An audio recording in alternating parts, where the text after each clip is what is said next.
भाइ आज जसरी जित्नुपर्छ है। भइहाल्छ नि। हेर्नु न बुटी छ हातमा लक लाग्छ। ल खेल्दाखेरि चाहिँ मलाई सोध्नु है। मलाई बुढाले यो मेरो पैसा चल्ने कि हेर्ने हेर्ने हो।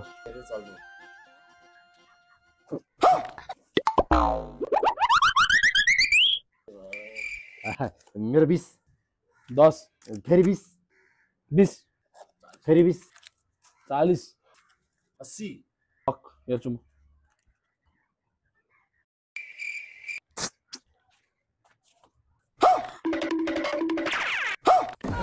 मान्छे नि ढल्छ के गर्ने दाइ यसको ठुलै दाउ आए जस्तो छ। एक ट्रायल हो के हो प्याक गर्नु यार। प्याइदिउ प्याक दिन्छु।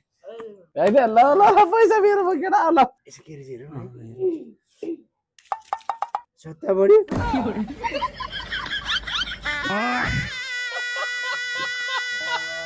उठा त हाम्रो काम बोल। तिम्रो रियाक्सनको 5 ढलेको 10 यस्तो जादुको माला लिएर आउँदा पनि जित्न सकिने यार। यहाँ त तासमा जितिँदैन। यदि तासमा जित्नै मन हो है मलाई एउटा ठाउँ थाहा छ। कहाँ? यहाँ जिएसएम बजारमा तास खेल्यो भने हारिँदैन। यो जिएसएम बजार भनेको तास खेल्ने ठाउँ हो? होइन के मूर्ख। यो तास फिट ल के गर्ने हो अब? त्यसले एउटा सान्ने खानु त दाइ सानी। ल बासा आयो के गर्ने? तैँले 13% डिस्काउन्ट पाइस् कि मूर्ख। केमा हुनु नि मूर्खहरू। जिएसएम बजारले आउँदै गरेको 2082 सालको नयाँ वर्षको उपलक्ष्यमा मेसिनरी आइटममा 5% फ्ल्याट डिस्काउन्ट र 20,000 भन्दा माथिको खरिदमा चाहिँ यसरी ट्याक्क तास फिट्ने जुन कार्ड आउँछ त्यो कार्ड बराबरको चाहिँ डिस्काउन्ट पाउँछ। कुरो बुझ्यो दाइ? म पनि एक पत्ती तान्छु नि।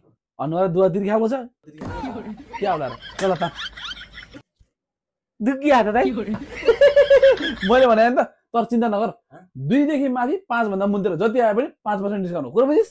ए ल दाइ यस्तो डिस्काउन्ट दिएको बेलामा जिएसएम बजारबाट सामान किनेर तुरन्त मोबाइल पसल खोलिहाल्नु पर्छ। नयाँ वर्षमा नयाँ बिजनेस। ल ल ल बधाई छ केटा बधाई छ हैन। ल अनि यसो गरौँ यसो पसलतिर फुर्सद भयो होला तास खेल्नु मलाई।